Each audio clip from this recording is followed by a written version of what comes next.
Ceci est un livre audio autogénéré par Google. Introduction. Dans le présent ouvrage,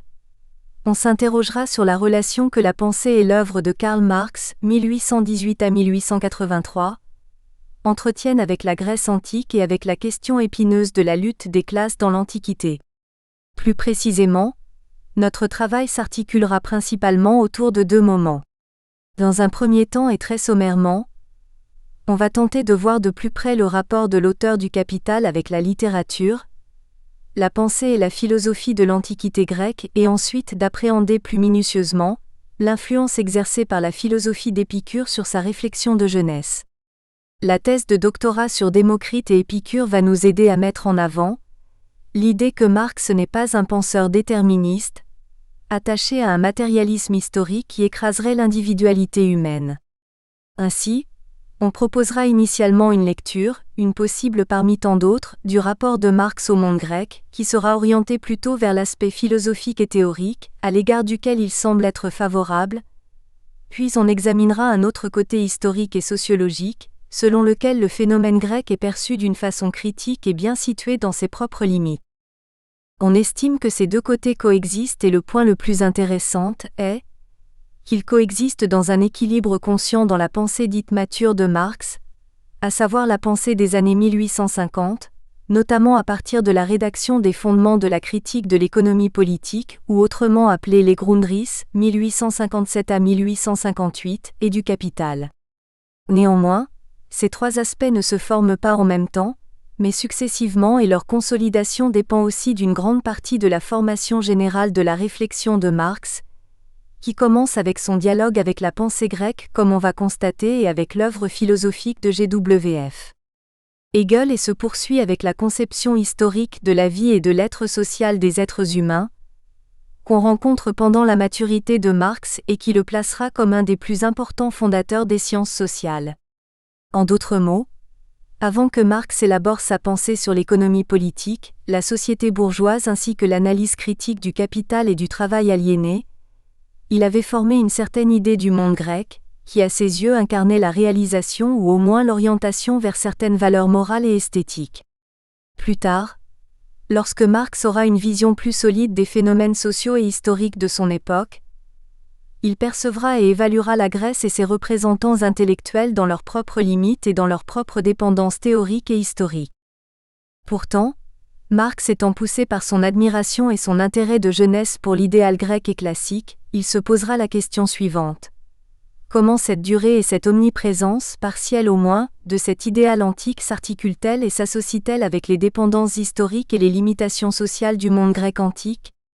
La réponse est donnée dans une perspective philosophique et historique hegélienne, où il résulte ce troisième aspect du rapport intellectuel de Marx avec la Grèce. Ce schéma et lecture en trois parties qu'on soutient ici, nous montre qu'une synthèse logique et systématique du point de vue marxien est possible. Après avoir analysé le rapport intellectuel et philosophique de Marx avec la Grèce, on va se centrer sur une lecture critique d'une partie du livre magistral de l'historien anglais G.E.M. de Sainte-Croix, 1910 à 2000, The Class Struggle in the Ancient Greek World. From the Archaic Age to the Arab Conquest, la lutte des classes dans le monde grec antique. De l'époque archaïque aux conquêtes arabes. Ceci sera l'autre moment central de notre investigation. À savoir, qu'on réfléchira sur la méthode marxienne comme approche de l'histoire de l'Antiquité, en s'appuyant principalement sur certains chapitres du livre de De Street. Croix,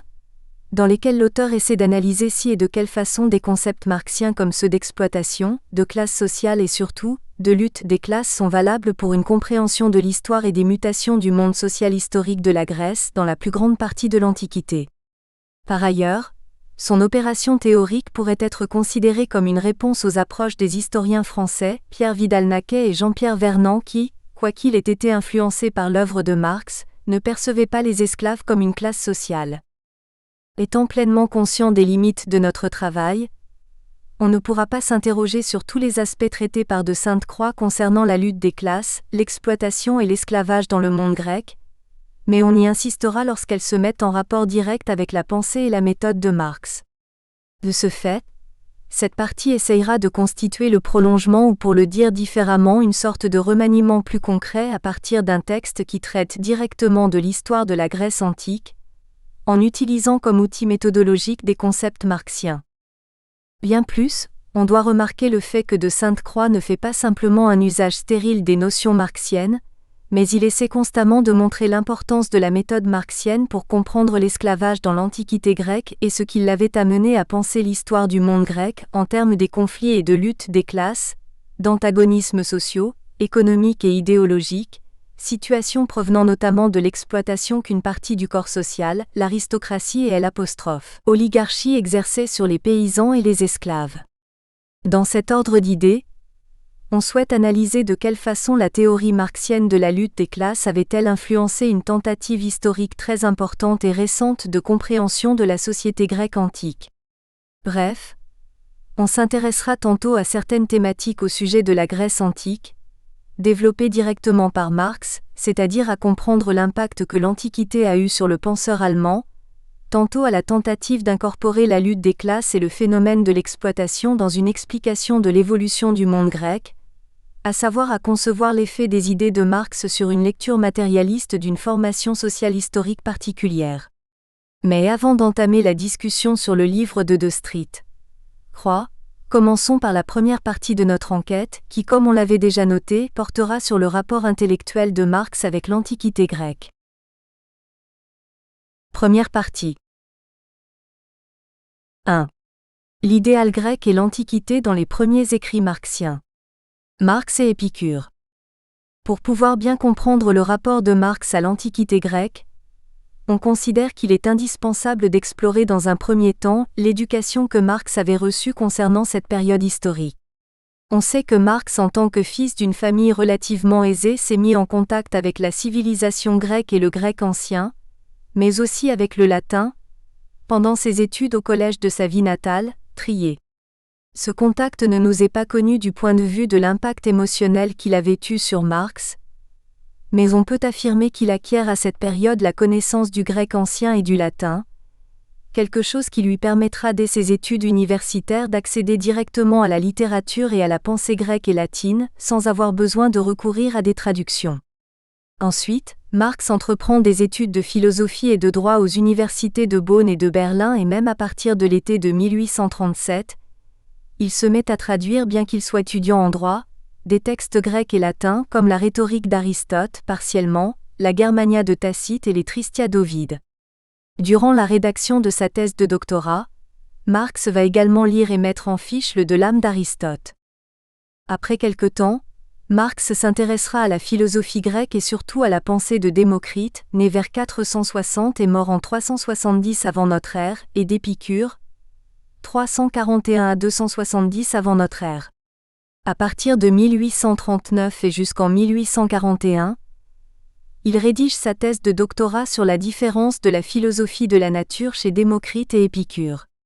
Il déposera son texte sur Démocrite et Épicure à la faculté de philosophie de l'université d'Iéna et sera reçu docteur in absentia, le 15 avril 1841. Marx voulait prolonger ce travail à une présentation synthétique et plus large de la philosophie grecque, centrée sur le rapport des épicuriens, des stoïciens et des sceptiques avec l'ensemble de la pensée grecque. Pourtant, cette intention restera une ébauche. Ce qui est intéressant de noter et de Sainte-Croix le remarque aussi, c'est que Marx cite à la fin de l'avant-propos de son doctorat les vers d'Échille que Prométhée adresse à Hermès: « Je n'échangerai pas, moi, sache-le bien, mon malheur contre ton esclavage. » Cela dit, le jeune penseur est déjà attiré par l'idée de la révolte contre l'autorité, la tyrannie et l'oppression. Pendant cette période, Marx s'intéressera également à la pensée d'Aristote qui désignera plusieurs années plus tard dans le Capital, comme un géant de la pensée. En général, Marx utilisera et citera tout au long de sa vie des auteurs grecs et latins, la plupart des fois au texte original, tel qu'Échille qu'il considérera comme un des plus grands poètes avec Shakespeare et Goethe aussi bien qu'Aristote, Plutarque, Épicure, Hérodote, Hésiode, Lucien, Isocrate, Sophocle, Thucydide, Diodore de Sicile, Pindare, Sextus Empiricus, Xénophon, Homère, Strabon, Eusèbe et Démocrite. Ainsi, On trouve un grand nombre de références de Marx à l'histoire, à la philosophie et à la littérature grecque et latine. On peut aussi dire avec une grande certitude que Marx avait une bonne connaissance de l'histoire de la République romaine, à travers les sources directes et par le biais des historiens du XVIIIe et du XIXe siècle comme Barthold Georg Niebuhr, Théodore Mommsen et Adolphe Dureau de la Malle. On doit quand même signaler que de ce qu'on connaît de l'itinéraire intellectuel et philosophique de Marx, qu'après la fin de ses études universitaires, il n'avait pas entrepris de nouveau une lecture prolongée et systématique de l'histoire grecque et du monde romain. Donc, on est amené à noter dans un premier temps que Marx apparaît comme ayant une connaissance solide du grec et du latin et il se réfère souvent aux auteurs grecs et latins, en faisant des comparaisons ou des analogies avec le monde moderne, mais il ne fait pas de ce rapport un système ou une référence fondamentale après la rédaction de son doctorat, comme c'est le cas par exemple avec Hegel, lequel se rapporte fréquemment à la pensée grecque dans ses leçons sur l'histoire de la philosophie et surtout dans ses leçons sur la philosophie de l'histoire, ou comme Nietzsche qui rédigera plusieurs textes sur la Grèce antique. Néanmoins,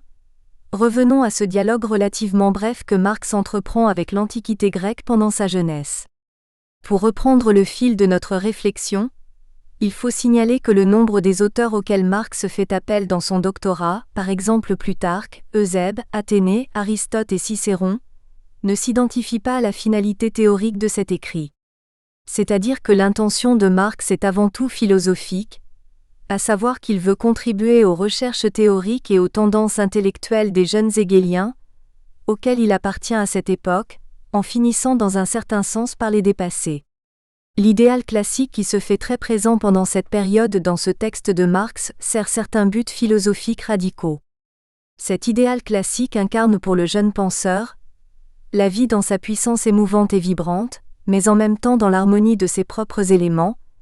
la beauté dans l'union des contraires et dans la sûreté que la plénitude existentielle peut offrir à l'être humain. Pourtant, tous ces éléments que Marx présente, ils prennent leur sens philosophique et polémique, lorsqu'il s'oppose à l'idée chrétienne de l'au-delà, à savoir à la soumission théologique de l'être-là terrestre à un au-delà divin surnaturel et transcendant. L'idée centrale de la critique de la religion comme aliénation de l'être générique de l'homme, qui a partiellement ses origines chez Hegel et Feuerbach, restera capitale durant tout le développement intellectuel de Marx et on peut la retrouver beaucoup plus en détail, dans son texte écrit en 1843, La contribution à la critique de la philosophie du droit de Hegel. En fait, Marx est persuadé que cette soumission et cet abaissement signifient à la fois une négation et une destruction de la vie, puisque l'homme demande à la vie après la mort une sorte de consolation pour ses peurs et ses angoisses ou d'un autre côté, il attend d'être récompensé pour ses bons actes par Dieu, situation que selon Marx empêche toutes sortes d'actions non intentionnées. En détruisant alors la vie dans sa dimension sensuelle et sensitive, la religion, il faut dire que Marx lorsqu'il parle de religion se réfère la plupart de fois au christianisme, détruit en même temps la dimension éthique et rationnelle de l'homme. Dans ce stade de la pensée du jeune Marx, l'idéal classique signifie dans son opposition envers la religion exactement la même chose que signifie l'autre ennemi de la religion, la connaissance philosophique. Autrement dit, la philosophie inclut et exprime en même temps l'affirmation de la vie terrestre et la morale, qui est inspirée par la raison, comme cette façon de vie d'un être humain libre et autonome. Il est bien connu qu'à partir de la Renaissance, l'idéal classique était une manière de s'opposer ouvertement ou plus discrètement à l'idéal ascétique du christianisme, bien que la recherche contemporaine ait montré que la Renaissance à son ensemble était beaucoup moins païenne qu'on le pense d'habitude, et que le mythe des romantiques du XIXe siècle à propos d'une Renaissance profondément païenne faisait partie d'une période de conflit et de lutte pour l'imposition au plan intellectuel et philosophique de l'idéal classique. Surtout en Allemagne où pour des raisons historiques précises, le mouvement des Lumières, l'Aufklärung, était moins radical que le mouvement des Lumières en France. Ce vide était rempli par le travail philosophique et esthétique remarquable de l'idéal classique des penseurs comme Friedrich von Schiller et Johann Joachim Winckelmann. Leur travail consistait à remplir cette radicalité partielle de l'Aufklärung en Allemagne et à donner à la partie éduquée de la classe bourgeoise un code et une orientation idéologique avec ses premières oppositions et par la suite conflits avec les idéologies dominantes à l'époque dans le monde allemand, le christianisme et la féodalité. Cette spécificité historique du monde germanique est par ailleurs une des raisons fondamentales de l'éclatement des études classiques en Allemagne. Dans ce sens, lorsque le jeune Marx qui vit et pense précisément à cette période de floraison des études classiques dans le monde germanique, il défend cet idéal classique et perpétue jusqu'à un certain point la tradition encore nouvelle. Nous espérons que vous avez apprécié cet aperçu. Pour continuer à écouter ce livre audio sur Google Play Livres, utilisez le lien dans la description de la vidéo.